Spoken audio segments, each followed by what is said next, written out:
बिस्मिल्लाहिर्रहमानिर्रहीम। अस्सलाम वालेकुम। तो क्या हाल है? आज के व्लॉग में आप बारबेक्यू पिकनिक की बाकी रेसिपीज़ देखेंगे।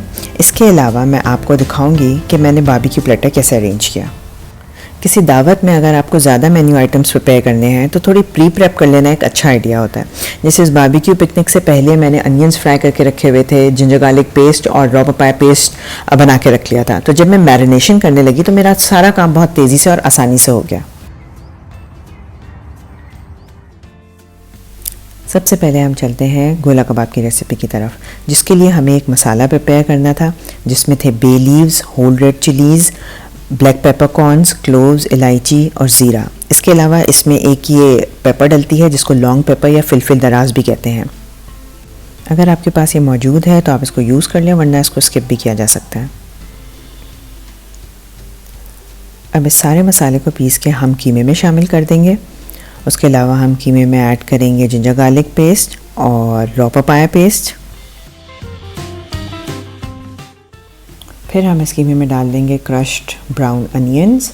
उसके अलावा ये मसाला है जिसमें है धनिया powder, red chilli powder, coconut powder और सॉल्ट।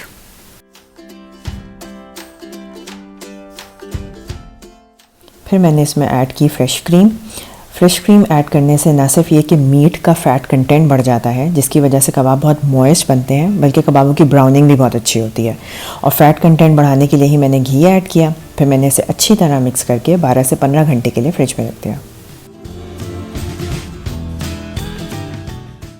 नेक्स्ट रेसिपी है बटर गार्लिक प्रॉन्स की, जिसके लिए मैंने सबसे पहले मैरिनेट प्रिपेयर किया, जिसमें मैंने लिया oil, butter, parsley, lemon juice, garlic और सॉल्ट। आप इस रेसिपी में पार्सले की जगह कोरिएंडर लीव्स भी यूज़ कर सकते हैं। इन सारे इंग्रेडिएंट्स को मैंने मिक्स करके इसमें क्लीन शेल्ड प्रॉन्स डाल दिए।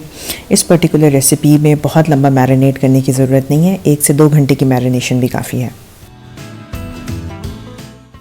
फिर हमने बारबेक्यू आइटम्स के साथ कुछ चेरी टोमेटोज़, हैलोपिनियोज़ और अनियंस को भी बारबेक्यू किया। बारबेक्यू वेजिटेबल्स मीट के साथ बहुत अच्छा टेस्ट देती हैं।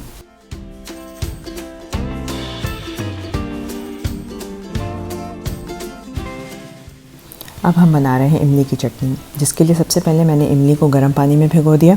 फिर थोड़ी देर बाद उसको अच्छी तरह मिक्स करके उसको छान लिया और 1 कप इमली का पल्प ले लिया, जिसमें मैंने ऐड किया पुदीना, हरा धनिया, हरी मिर्चें और प्याज। इसके अलावा मैंने इसमें ऐड किया साबुत गोल धनिया, कुटी हुई लाल मिर्च, ज़ीरा और नमक।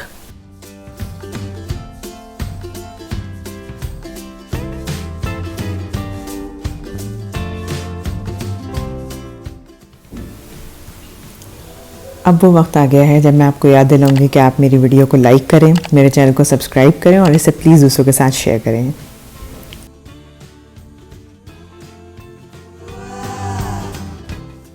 इस बारबेक्यू प्लेटर की सारी recipes with ingredients and quantities आपको डिस्क्रिप्शन बॉक्स में मिल जाएंगे।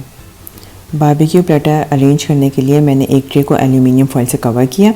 फिर मैंने उस पर नीचे रोटियां रख दी और उसके ऊपर मैंने सारा बारबेक्यू अरेंज कर दिया।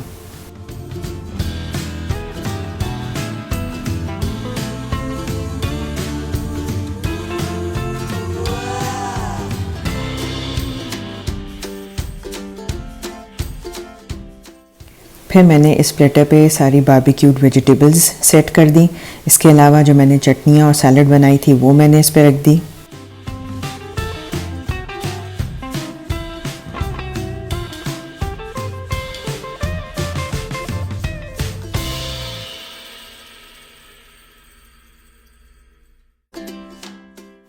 तो फाइनली आपका बारबेक्यू ग्रेजिंग बोर्ड तैयार है, जो कि देखने में भी खूबसूरत है और उसमें बारबेक्यू के सारे एलिमेंट्स मौजूद हैं।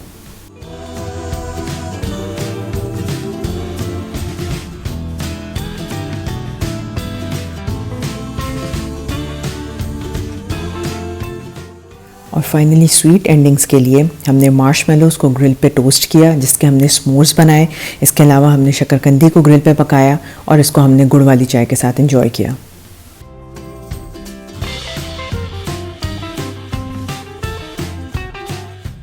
मेरी दुआ है कि अल्लाह ताला आपको और मुझे आसानियाँ नसीब करे।